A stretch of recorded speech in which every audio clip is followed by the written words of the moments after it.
I'm going to shoot a video on a topic that I think will interest a lot of you guys. If you are thinking of going into politics in the future, give me go to my comment section and make comments.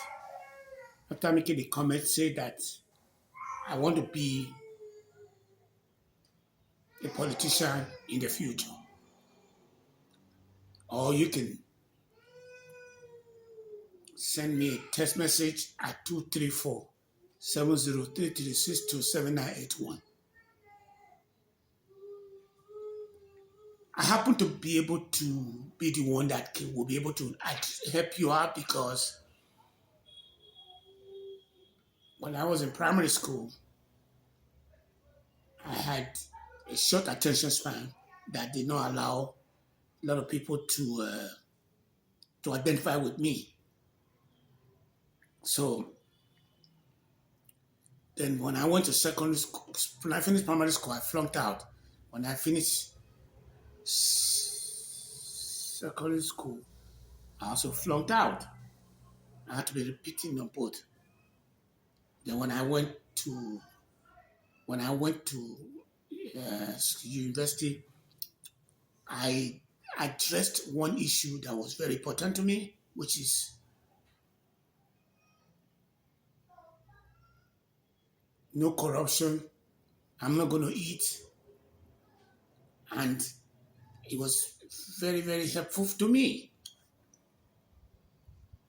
That was my first time of having something to do with politics. Let me quickly say this. I did not go into politics. Politics came to me. Just like every other thing that I'm holding on to. Like, for example, you hear me talk about agriculture, and you hear me talk about technology. Okay? My agriculture was because I happened to have hang out with my uncle in Ehoy.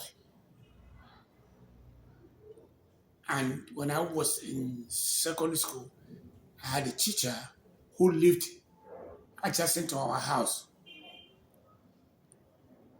His name is Bonu, and his friend was an agricultural science teacher at Asoro Grammar School. So when I then finished, I went to repeat in ICE. The day I was doing my repeat, that was the day I was supposed to be taking my agricultural sciences down.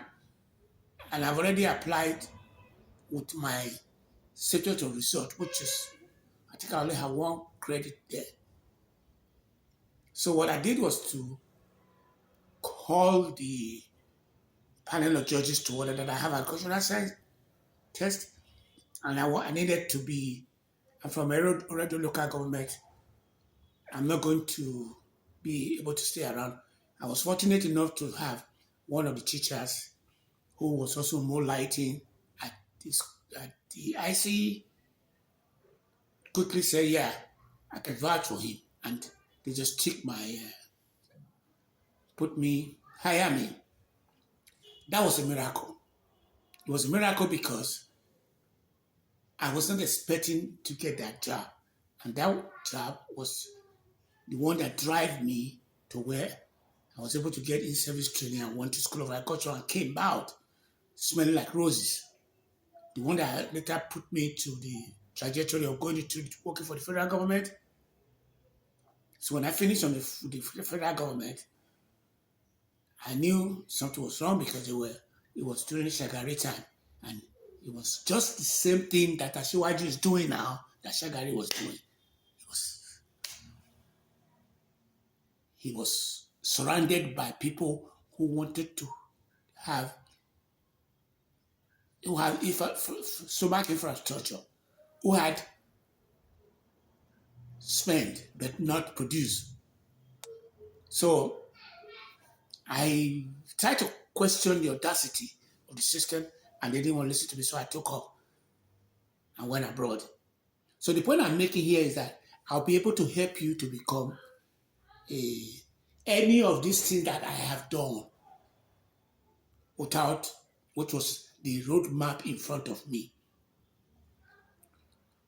So the roadmap in front of me ended when about 2 years ago, I decided that, hey, to hell with all this book, all this that I'm doing. I'm going to.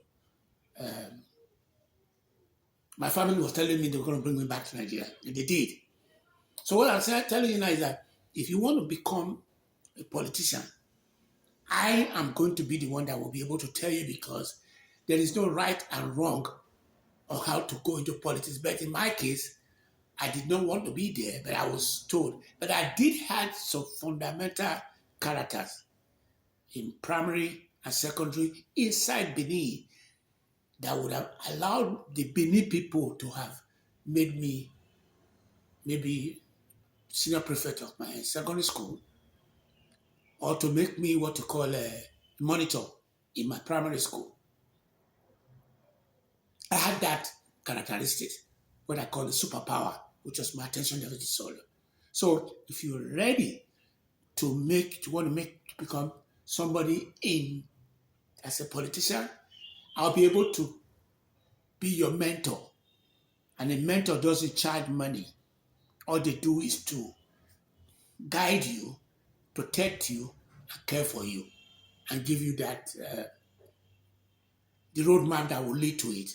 Because I did something in my own case that I'm currently dealing with that's kind of a little bit of a hard thing for me to do, which is not too much of a big deal, because when I was in Nigeria, I followed the roadmap that was in front of me. When I got to America, I was still following the roadmap in the front of me in terms of wanting to be well informed, to be say I'm learned, to beat my attention deficit disorder, or to make me not to be what you call um, to be among friends and not able to sit on the same table with them, because they didn't have my shortcoming. So I am telling you now that if you are interested in going into politics, which is what I now promise that I'm doing for women, then you are in the right place. All you have to do was send me a text message at 234-70-336-27981. Azimi Koko at 26 at gmail.com, or http://www.azimikoko.com, or you can go to my go to Seller and put my name in there, okay, somebody like that, or go to um, Amazon and put my name, okay, somebody like that, and you'll be able to get my book there. The bottom line is that I did change my direction that I was going to go before I pack it up, which made me to be able to write 2 books. I'm not writing no more books.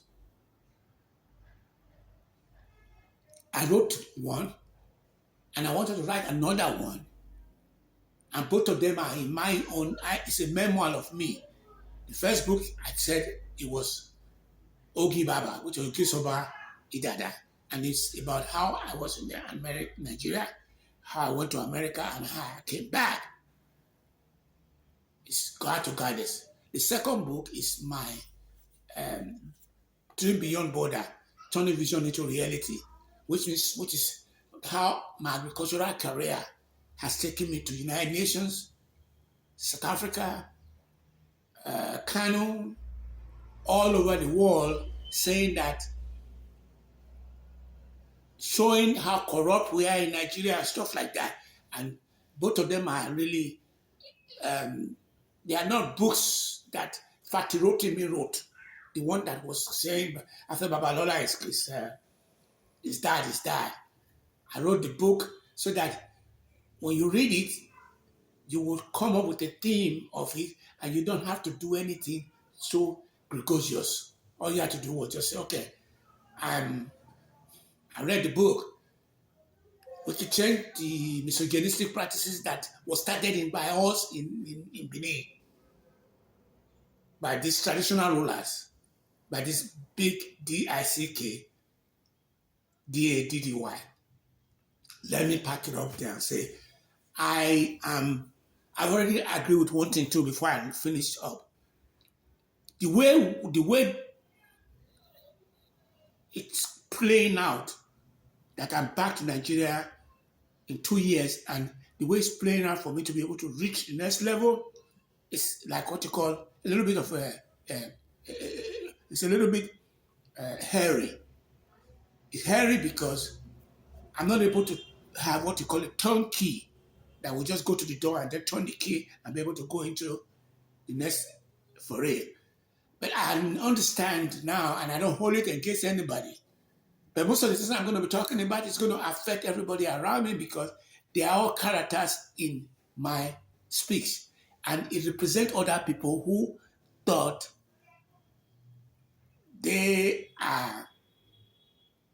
know they're not doing good. They're trying to see whether they can do good.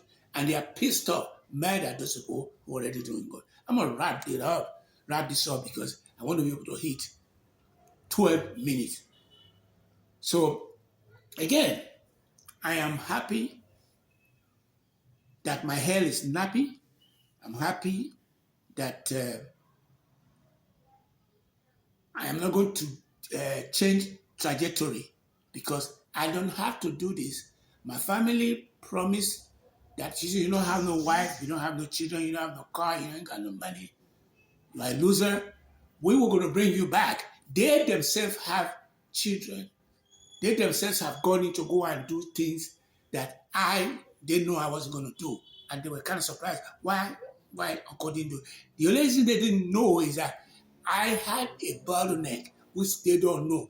I had started revealing myself to different people, telling them that I had a hunch in my back, which is a benign cyst that was sitting close to about an inch to my own nervous system that had a nut.